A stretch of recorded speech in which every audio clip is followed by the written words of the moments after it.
Hello everyone, आप सभी का स्वागत है Bhuvan service centre official YouTube channel पर। इस लेक्चर के माध्यम से घंटी आधारित शिक्षक भर्ती से संबंधित चर्चा की जाएगी।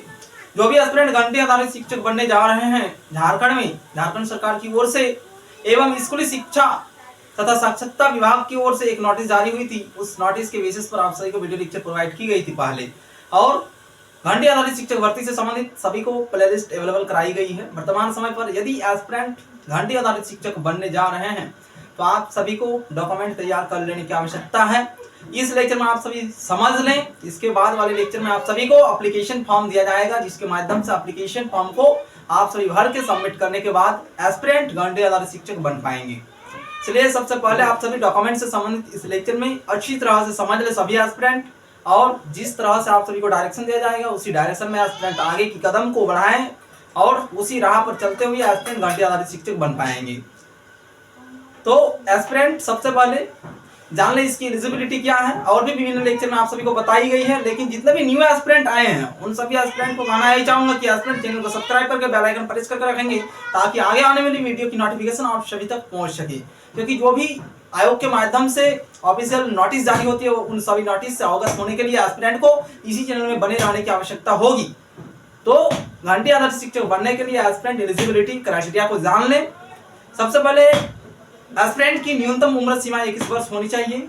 एजुकेशन क्वालिफिकेशन के तौर पर न्यूनतम 12वीं पास होना चाहिए विद एक क्षेत्रीय भाषा के साथ, तभी एस्पिरेंट को इसमें मान्यता दी जाएगी। अन्यथा कोई उपाय नहीं है घंटी आधारित शिक्षक बनने के लिए। एस्पिरेंट घंटी आधारित शिक्षक बनेंगे झारखंड में तो आपको वर्तमान समय की रूल्स रेगुलेशन के आधार पर एस्पिरेंट के पास क्षेत्रीय भाषा अथवा जनजातीय भाषा का विषय होना मैंडेटरी है 12th स्तर पर। कैसे अभ्यर्थी द्वारा यह भी मेंशन की गई थी कि नहीं मैट्रिकुलेशन की स्तर पर यह सब्जेक्ट होना चाहिए, तो ऐसा प्रावधान नहीं है। आयोग के माध्यम से जो नियम कानून लगाई गई है उस नियम के तहत ही आप सभी को एक्सप्लेनेशन कर रहे हैं, और सभी पॉइंट को एस्पिरेंट समझने की प्रयास करेंगे। ठीक है, विभिन्न एस्पिरेंट द्वारा ये कमेंट की गई थी कि मैट्रिकुलेशन पर यदि क्षेत्रीय भाषा है तो मान्यता होना चाहिए, लेकिन ये मान्यता वर्तमान समय पर नहीं है। सरकार के माध्यम से यदि उसमें मान्यता दी जाएगी तो हमारे माध्यम से भी आप सभी को अपडेट दे दिया जाएगा।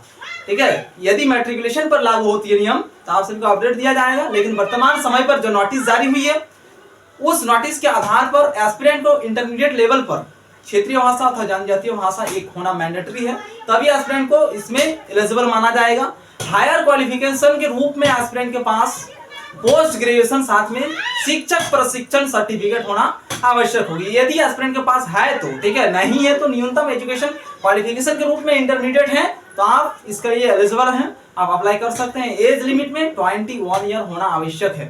तो सभी एस्पिरेंट महत्वपूर्ण पॉइंट को समझ लें इस लेक्चर के माध्यम से। इसके बाद वाले लेक्चर में आप सभी को एप्लीकेशन फॉर्म प्रोवाइड किया जाएगा, उस फॉर्म को भर के एस्पिरेंट को सबमिट करने की आवश्यकता होगी। बहुत सारे एस्पिरेंट इस चैनल से जुड़े हुए हैं जो कि घंटी आधारित शिक्षक से संबंधित एस्पिरेंट हैं। ठीक है, हमारे माध्यम से एनालिसिस की गई है जिसमें अधिकतर एस्पिरेंट घंटी आधारित शिक्षक भर्ती से संबंधित हैं। तो वर्तमान समय पर जो जेएसएससी की ओर से जो ऑफिशियल कैलेंडर जारी हुई है उस कैलेंडर